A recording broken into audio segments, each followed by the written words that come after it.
Hello everyone, welcome back our channel. Guys, Excel के इस video में हमने स्टार्ट की है इफ फंक्शंस के बारे में, यानी कि लॉजिकल फंक्शन। तो बने रहिए आज सेशन के वीडियो में। सो गाइस, यहाँ पे आप देख पाएंगे मेरे पास काफी सारे क्वेश्चंस अवेलेबल है। मैं आपके सामने 4 क्वेश्चंस रखने वाला हूँ, be a practical question. So guys, इस प्रकार का डेटा है, नेम ऑफ पर्सन हमारे सामने अवेलेबल है, उसी तरह से यहाँ पे ऑफिस टाइमिंग है और उनका लैब टाइम अवेलेबल है। अब गाइस, क्वेश्चन यहाँ पे ये आता है कि जिस पर्सन ने 8 घंटे से ऊपर का काम किया हुआ है उसके आगे हमें मेंशन करना है ओके, और जिसने नहीं किया है वहां पे मेंशन करना है हमें नॉट ओके। अब गाइस, आप इसमें 2-3 चीजें होती हैं। फर्स्ट ऑफ ऑल, आपको समझना चाहिए कि हम इसको कर सकते हैं ब्रेक मोड में, यानी कि टुकड़ों में, ब्रेक मोड 1 by 1। दूसरा पार्ट ये हो सकता है गाइस कि आप इसको एडवांस में ही करें एक फॉर्मूले से। एक फॉर्मूला सीखने के लिए आपको कुछ पैटर्न फॉलो करना पड़ेंगे ताकि हम इसको समझ सकते हैं। फिलहाल इसका बेसिक फंडामेंटल भी है, बट हम एडवांस सीखेंगे तो मैं आपको फॉर्मूले से कॉम्बिनेशन बताता हूँ। सो गाइस, सबसे पहले आपको मेंशन करना है रिमार्क, ओके, कि ओके और नॉट ओके मेंशन करना है। सबसे पहला फॉर्मूला आएगा गाइस आपका इफ का पार्ट, क्योंकि इफ से ही ये पॉसिबल होगा। लॉजिक लगाएंगे, देखिए। अब गाइस क्या होगा, पहले समझिए हमने एक्चुअली में कितने बजे आए हैं और कितने बजे गए हैं, दैट मीन्स हमें पहले निकालना है डिफरेंस, ओके। अब इफ के अंदर डेट एंड टाइम के जब कॉन्सेप्ट बनते हैं तो वो मतलब जब आप टाइम का फॉर्मूला यूज करेंगे तो कहीं ना कहीं एरर्स आने के चांस होते हैं ए फॉर्मूले में। तो इसका सिर्फ एक पैटर्न है कि आपको इसको लॉजिकली समझना पड़ेगा। तो लेट्स सपोज हम यूज करते हैं टेक्स्ट फंक्शन।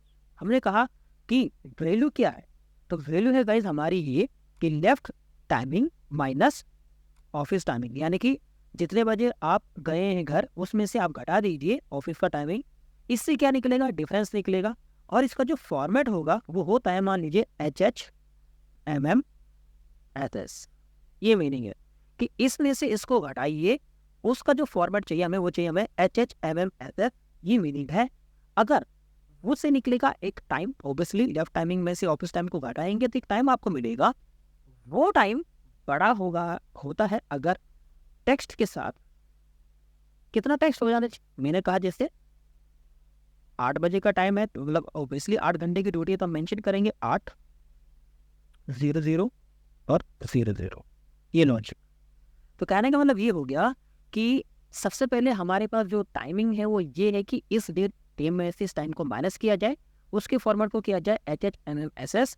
अगर ब्रैकेट क्लोज करने का अगर वो वैल्यूज 8 से ओवर आती है तो क्या करना है, राइट, टेक्स्ट के साथ फॉर्मेट वही HHMMSS। ये मीनिंग हो गया। अगर वो 8 से अबव है तो क्या हो जाएगा गाइस हमारा ओके, नहीं तो नॉट ओके। अब आप देखेंगे गाइस मेरे पास इसका आंसर आ चुका है। कंट्रोल D करते ही अब देखेंगे मेरे पास एकदम फॉर्मूला सही आ जाएगा और आप देख सकते हैं प्रॉपर्ली हमने मेंशन कर दिया। तो लॉजिक समझिए कि मैंने क्या बताया कि सबसे पहले लेफ्ट टाइमिंग में से ऑफिस टाइमिंग को माइनस कर दो, इससे टाइम भी लेगा, बट टाइम के अंदर क्या होता है ना, फॉर्मूलेस कैलकुलेट नहीं हो पाते। तो इसलिए हमने टेक्स्ट फंक्शंस यूज किया, यानी कि उसका जो फॉर्मेट है उसको हमने चेंज कर दिया HHMMSS में। हमने कहा कि वो वैल्यू ग्रेटर देन होती है 8 के इक्वल। अगर 8 से बड़ा है HHMMSS के फॉर्मेट के साथ तो वो आपका ओके हो जाएगा, नहीं तो नॉट ओके हो जाएगा। तो गाइस, ये जो फंक्शन है इसको हम कहते हैं इनहैंसिंग फॉर्मूला, जो हम लोग प्रैक्टिकल यूज करते हैं। रियल टास्क है ये, ऑफिस लाइन में ज्यादा यूज किए जाते हैं। तो उस क्वेश्चन को आपने गाइस इस तरह से काफी सारा समझा। पहला कॉन्सेप्ट आपका ये रहता है। ऐसे ही गाइस मेरा पार्ट 2 आता है, प्रैक्टिकल 2। क्वेश्चन ये आता है गाइस कि हमें यहाँ पे ऑटो सीरियल नंबर ऐड करना है। कहने का मतलब ये है कि यहाँ पे हमारे सामने डेटा पुट होता रहेगा और पुट होते के साथ साथ हम ये चाहते हैं कि इसकी सीरियल नंबर अपने आप ही बनती रहे जहाँ तक हमारा डेटा ऐड ऑन होता है। ये मीनिंग है। वैसे हम इसको 1 करके ड्रैग करके वो भी कर सकते हैं, बट हम डेटा की टाइपिंग चाहते हैं, ये मीनिंग है। तो वी कैन यूज इट। हमने कहा मेंशन इफ किया। सबसे पहले ये वैल्यू यहाँ पे कुछ नहीं है तो कुछ नहीं आए। एग्जाम्पल तो बेसिक, यानी कि ब्लैंक।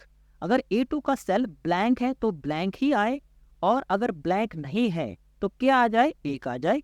और हमने यहाँ पे टाइप कर दिया।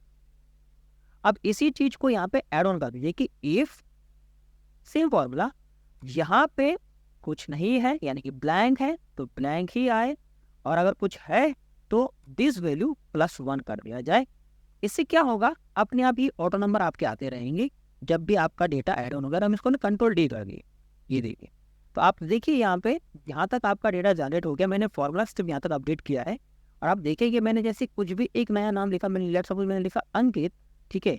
तो आप देखिए यहाँ पे ऑब्वियसली आपका सारा डेटा सीरियल नंबर के साथ पेस्ट हो रहा है ये में। तो इस कॉन्सेप्ट को हमने इस तरह से समझा ऑटो नंबर के फॉर्मेट के साथ। ब्लैंक कॉन्सेप्ट हमने यूज किया कि सामने वाली सेल की वैल्यू अगर ब्लैंक है तो ब्लैंक ही आए, नहीं तो पहली वाली वैल्यू में एक एड ऑन हो जाए, जिससे ऑटो नंबर फॉर्मेट आपका बनता रहेगा। ये लॉजिक है। इसी तरह गाइस यहाँ पे प्रैक्टिकल सीजन में प्रैक्टिकल 3 यहाँ पे आता है। ये देखिए यहाँ पे क्या है, नेम ऑफ पर्सन है, यानी कि स्टूडेंट्स की नेम है और उनकी स्कोर अवेलेबल है, ये मीनिंग है। अब गाइस क्या लिखा हुआ है, pass fail mention according to 3 subject score 40। कहने का मतलब ये है कि बेसिकली आपको ये पता करना है कि जिन सब्जेक्ट के स्कोर 40 के अबव है, बट 3 मैंडेटरी है, 3 सब्जेक्ट के स्कोर 40 के अबव होने चाहिए तो वो पास होंगे, नहीं तो वो सारे फेल है। ये मेरा क्वेश्चन है, राइट। अब गाइस यहाँ पे जैसे मैंने आपको कल डिस्कस किया था, लॉजिकल फंक्शंस के साथ 3 फॉर्मूले यूज किए जाते हैं, और एंड इफ, रियल यूज के साथ। तो यहाँ पे इस प्रकार के क्वेश्चन को समझने के लिए हमें पैरामीटर समझने हैं। हमें 3 तो मैंडेटरी चाहिए, बट वो 3 कोई भी हो सकते हैं, ये मीनिंग है। ओके, तो इस चीज को ध्यान समझेंगे। So we can use it और फंक्शन, क्योंकि और मतलब होता है ऑप्शंस, कोई भी एक। तो मैंने कहा ये वैल्यू ग्रेटर देन, अब यहाँ पे गाइज ऐसा नहीं कि और लगाइए, आप फिर क्वेश्चन को और बार दोबारा समझिए कि pass well mention according to 3 subject score 40, यानी कि वो नंबर बेसिकली 3 सब्जेक्ट के अंदर होने ही चाहिए, ये मीनिंग है। इस प्रकार का क्वेश्चन है, ये है। तो ऐसा करने के लिए क्या कर सकते हैं, थोड़ा सा यूज इट करेंगे। तो सबसे पहले गाइज हम अगर कहें काउंट इफ, हमने मेंशन किया काउंट इफ क्या करता है, किसी भी वैल्यूज को काउंट करके बताता है। तो हमने ये मेंशन किया कि इस पूरी रेंज पे यहाँ से लेके यहाँ तक ग्रेटर देन 40 के कितने नंबर अवेलेबल है, ये सबसे पहले हमने इसको पुट आउट किया। तो काउंट इफ के जरिए हमें ये पता चलता है कि 3 स्कोर ऐसे हैं जिन्होंने 40 के नंबर स्कोर किया है, ये मीनिंग है। काउंट इफ के जरिए हमारे पास आ तो गया। अब काउंट इफ क्या करता है, काउंट इफ किसी भी वैल्यू को काउंट करके बताता है कि वो डेटाबेस में से वो चीज कितनी बार अवेलेबल है, ये मीनिंग है। जैसे राज कितनी बार लिखा गया है, ये मीनिंग है। इसको करने के लिए आप सीधा सा पैटर्न लगा देंगे, इफ का फंक्शन आप यूज कर लीजिए कि काउंट इफ करने के बाद जो वैल्यू ग्रेटर देन 3 होती है, 3 से ऊपर है, 3 मैंडेटरी है और 3 से ऊपर है, तो हो जाएगा पास, नहीं तो फेल। ये लॉजिक कुछ इस तरह से जनरेट किया जाएगा। तो सिचुएशंस के आधार पर अगर आप देखें तो हमने काउंट इफ इस्तेमाल किया कि इस पूरी रेंज के अंदर ग्रेटर देन 40 के नंबर अगर 3 के अबव हैं, 3 तो मैंडेटरी है, तो वो वैल्यू पास होगी, अदरवाइज वो वैल्यू फेल हो जाएगी, ये मीनिंग है। लॉजिक आप देखेंगे तो कहीं ना कहीं आपके पास वैल्यूज आपके पास आ जाएंगी। यहाँ पे अब देखिए ऑब्वियसली 3 नंबर मांगे गए थे, तो देखिए 1, 2 एंड 3 बात है, इस तरह से आया। यहाँ देखिए यहाँ एक नंबर 45 है, एक नंबर 90 है, ये दोनों पास सही होते हैं, बट 13, 24, 29, 40 के नीचे है, इसलिए पास नहीं हुआ। तो यहाँ पे इसके साथ काउंट इफ कुछ इस प्रकार की कॉन्सेप्ट में आप यूज कर सकते हैं। डिपेंड करता है गाइस कि आपकी थिंकिंग प्रोसेस क्या है। प्रोडक्टिविटी बताने के लिए इन चीज़ों का इस्तेमाल किया ही जाता है, ये मीनिंग है। तो कहीं तक आपको थोड़ा बहुत इफ के जरिए हमने कॉन्सेप्ट क्लियर करने बताए कि इस तरह से आप लोग इस चीज को कैसे जनरेट कर सकते हैं। इसी के साथ गाइस यहाँ पे पार्ट 4 आता है, लास्ट क्वेश्चंस। अब क्या है जरा समझिए, ये नेम ऑफ पर्सन है, इन्होंने इंटरव्यू दिया किसी भी एक ऑर्गेनाइजेशन के अंदर, और इनके यहाँ पे स्कोर अवेलेबल है round 1, round 2, round 3, round 4 and round 5। अब क्वेश्चन ये आता है गाइस यहाँ पे कि बेसिकली हमें ये पता करना है ऐसे कौन कौन से नाम हैं, जिन नामों, ऐसे कौन कौन से पर्सन है जिन्होंने सारे राउंड में 95 के 90 के एबव स्कोर अचीव किए हैं। तब में अगर जिस पर्सन ने 90 के एबव अचीव स्कोर किया है उसको चेक करना है ये मीनिंग, ऐसे कौन कौन से हैं। और दूसरा क्वेश्चन ये हो सकता है कि उसका नाम भी हमें उसके अंदर मेंशन करना है। तो दो क्वेश्चन है हमारे कि नेम ऑफ पर्सन अवेलेबल है, आपको सिर्फ ये पता करना है ऐसे कौन कौन से नाम है या ऐसे कौन कौन से पर्सन है जिन्होंने 1 से लेके 5 तक जो राउंड है उनमें 90 के अबव स्कोर अचीव किया है, और उनका नाम आपको एच कॉलम में भी एक्सपेक्ट करना है की मीनिंग। तो ये करने के लिए गाइस आपको क्या करना है, सबसे पहले आप लगाएंगे एंड का पार्ट। ओके, एंड क्या करता है गाइस, एंड बेसिकली यहाँ पे हमें सारे चाहिए, ये ध्यान रखिए। तो मैंने क्या किया, एंड भी लगा सकते, दुनिया भर के ऑप्शन है गाइस, आप कैसे भी लगाएं। मैंने कहा ये वैल्यू ग्रेटर देन 90 है पहला लॉजिक।